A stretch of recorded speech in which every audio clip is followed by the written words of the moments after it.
Owen acknowledges his good fortune to be the 5th generation recipient of others' foresight and takes great pleasure in passing along the family stories and history which instill an understanding and awareness of the native forest.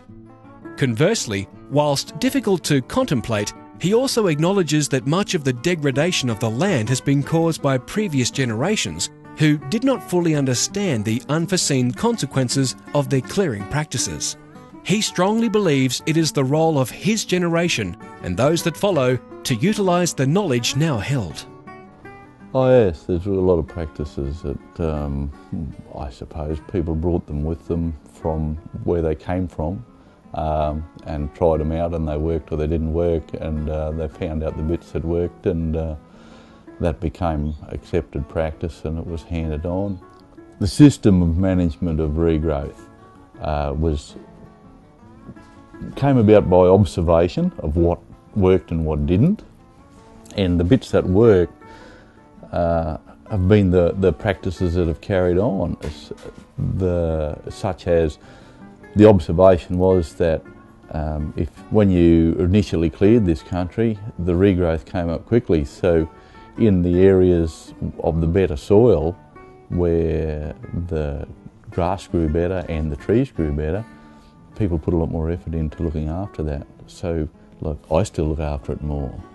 A lot of the things that they tried didn't work, and some of those they didn't realise, I suppose, when they initially rung bark this country, that it was very sodic soil.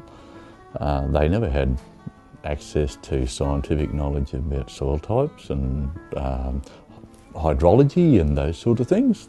They didn't know about it. But I'd like to think that my generation and subsequent generations are smart enough to actually learn the lessons from that, where they rung bark the country originally, took away the pumps, i.e. the live trees. The water table came up, brought the dissolved salts with it. That destroyed a lot of soil structure. Consequently, over intervening 60, 70 years since then, we've observed that, where the trees have grown back, the water tables have settled down again, those soakages, the salt scolds have disappeared, trees grow better, the grass grows better, the water's cleaner. I'd like to think we're smart enough to learn some lessons from history.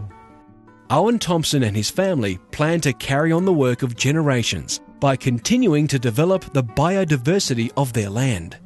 They believe their recurrent utilisation of techniques that mimic nature will protect and enhance the habitat for at least another 100 years.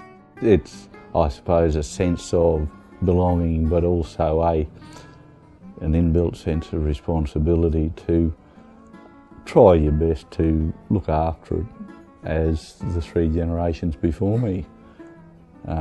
They worked hard, I'm the beneficiary of their work, and I'd like to think that somebody else can be the beneficiary of my term. I consider my tenure here as being a term of stewardship, basically.